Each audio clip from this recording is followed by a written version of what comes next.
আমিষ নিরামিষ একটা ধর্মের একটা রীতিনীতি থাকে, প্রত্যেক ধর্মের আলাদা। আমি কোনো ধর্মকে ছোট করছি না, বড়ও করছি। আমাদের হিন্দু ধর্মে বিশেষ বিশেষ পুজো পালনে আমরা নিরামিষ ভক্ষণ করে থাকি। দোল উপলক্ষে 3 দিন নবদ্বীপবাসীকে নিরামিষ খাওয়ার আবেদন নবদ্বীপ পৌরসভার চেয়ারম্যানের। আর তা নিয়ে শুরু হয়েছে জোর রাজনৈতিক বিতর্ক। কি বলছে বিরোধীরা? তীর্থনগরী চৈতন্যভূমি নবদ্বীপ এবং মায়াপুরে সাড়ম্বরে পালিত হচ্ছে ভগবান শ্রী চৈতন্যের 539তম আবির্ভাব দিবস বা দোল যাত্রা।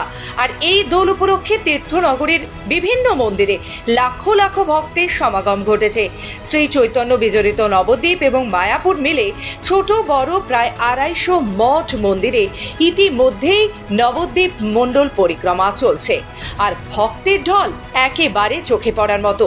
আগামী 13ই মার্চ থেকে 15ই মার্চ পর্যন্ত নবদ্বীপবাসীকে নিরামিষ খাওয়ার আহ্বান জানালেন নবদ্বীপ পৌরসভা চেয়ারম্যান বিমল কৃষ্ণ সাহা। এর আগেও এই ধরনের আহ্বান জানানো হয়েছিল পৌরসভার পক্ষ থেকে। নবদ্বীপ রবীন্দ্র সাংস্কৃতিক মঞ্চে এক আসন্ন দোল যাত্রা উপলক্ষে সমন্বয় সভার আয়োজনের মধ্যে দিয়ে এই আহ্বান জানান নবদ্বীপ পৌরসভা চেয়ারম্যান বিমান কৃষ্ণ সাহা।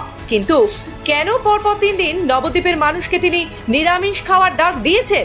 এ বিষয়ে নবদ্বীপ পৌরসভার চেয়ারম্যান বিমান কৃষ্ণ সাহা বলেন, নবদ্বীপ এবং মায়াপুর জুড়ে এখন শুধু ভক্তদের আনাগোনা চলছে, তাই কৃষ্ণ অনুরাগীরা বছরভর নিরামিষ আহার করে থাকেন।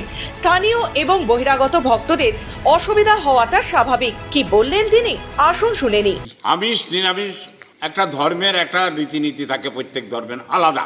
আমি কোনো ধর্মকে ছোট করছি না, বড়ও করছি। আমাদের হিন্দু ধর্মে বিশেষ বিশেষ পুজো পালনে আমরা নিরামিষ ভক্ষণ করে থাকি। অন্য ধর্মে সেটা নাও থাকতে পারে বা থাকতেও। এটা একটা চৈতন্যদেবের আবির্ভাব, যাকে আমরা ভগবান বলি। তার আবির্ভাব তিথিতে লক্ষ লক্ষ ভক্ত, তার ভক্ত আসছেন এখানে। তারা অধিকাংশই নিরামিষ বুঝি চৈতন্যদেবকে স্মরণ করে যারা আসেন। তাহলে তারা এসে দেখবেন যে দৃশ্য দূষণটা, যে রাস্তার এই কোনো একটা খাসি কাটছে, ওই কোনায় খাসি কাটছে, মুরগি কাটছে, এটা তাদের অসহনীয়। এটা বহুদিনের পর্যবেক্ষণের এটা একটা প্রকাশ, যেটা তারা সহ্য করতে পারে না।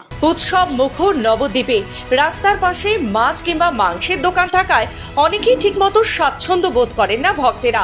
তবে তিনি এও জানান, এটা কোনো জোর জুলুমের ব্যাপার নয়। নবদ্বীপবাসীর উদ্দেশ্যে এবং বহিরাগত ভক্তদের সুবিধার্থে এই রকম একটি আহ্বান করা হয়েছে। নবদ্বীপ পৌরসভার চেয়ারম্যান বিমান কৃষ্ণ সাহার এই উদ্যোগকে অবশ্য স্বাগত জানিয়েছে বিভিন্ন মঠ মন্দিরের অধ্যক্ষরা। কিন্তু বিরোধীরা নবদ্বীপ পৌরসভা চেয়ারম্যানের এই বক্তব্য নিয়ে একাধিক বিরোধ সৃষ্টি করেছেন। তাদের বক্তব্য, খাবার খাওয়াটা ব্যক্তিগত স্বাধীনতার ব্যাপার, সেখানে কখনোই কেউ আদেশ স্থাপন করতে পারে না। এখানে রাজনীতির নোংরা রং চড়ানো হচ্ছে বলেও জানান বিরোধী পক্ষরা।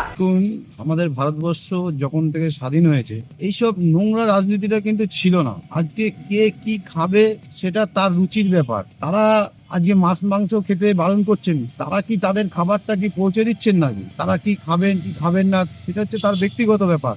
তৃণমূল আর বিজেপি এমন একটি দল ভারতবর্ষে তৈরি হয়েছে, তারা মানুষের কাজের জন্য তারা কোনো কথা বলে না। আপনি খেয়াল করে দেখবেন, না পার্লামেন্টে একটা হাস্যকর ব্যাপার তৈরি করে ফেলে। আজকে পশ্চিমবাংলার ট্যাক্স একদম সেম ক্যাটাগরি ওরা শুরু করেছে। দেখুন, আপনারা ইতিমধ্যেই জানেন যে ওখানকার চেয়ারম্যান, নবদ্বীপের চেয়ারম্যান বিমান কৃষ্ণ সাহা প্রায় যে মিটিং ছিল, সেই মিটিং এ উনি বলেছেন যে নবদ্বীপবাসীকে 3 দিন ধরে নিরামিষ খাবার নিদান দিয়েছেন। তৃণমূল কংগ্রেসের আমাদের সর্বোচ্চ নেত্রী মমতা ব্যানার্জি, তিনি পরিষ্কার ভাবে বলেন যে বিজেপি কে কি খাবে, কে কি খাবে না, কে কি পড়বে, সেই সব নির্দেশ নাকি বিজেপি দিয়ে থাকে। উনি বলেছেন, বিভিন্ন সংবাদ মাধ্যমে উনি কথা বলেছেন। তা উনারই দলের চেয়ারম্যান বিমান কৃষ্ণ বাবু, তিনি কি বিজেপি হয়ে গেলেন নাকি? তিনি তো এই ধরনের নিদান দিচ্ছেন। অথচ আপনারাই বিভিন্ন সংবাদ মাধ্যমের আগেও দেখিয়েছেন যে এই বিমান বাবুই প্রকাশ্য রাজপথে দাঁড়িয়ে তিনি বলেছেন, বিমান কৃষ্ণ সাহা যতদিন জীবিত থাকবে ততদিন পর্যন্ত এখানে কসাইদের এবং এখানে মাংসের যে সমস্ত দোকান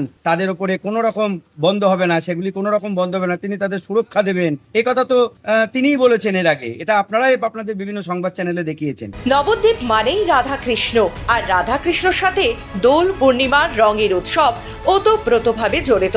কিন্তু নবদ্বীপ পৌরসভার চেয়ারম্যান বিমান কৃষ্ণ সাহারি নিরামিষ খাওয়ার বক্তব্য ঘিরে রঙের উৎসবে রাজনীতির নানান রঙের মাঝে বিতর্ক একেবারে তুঙ্গে।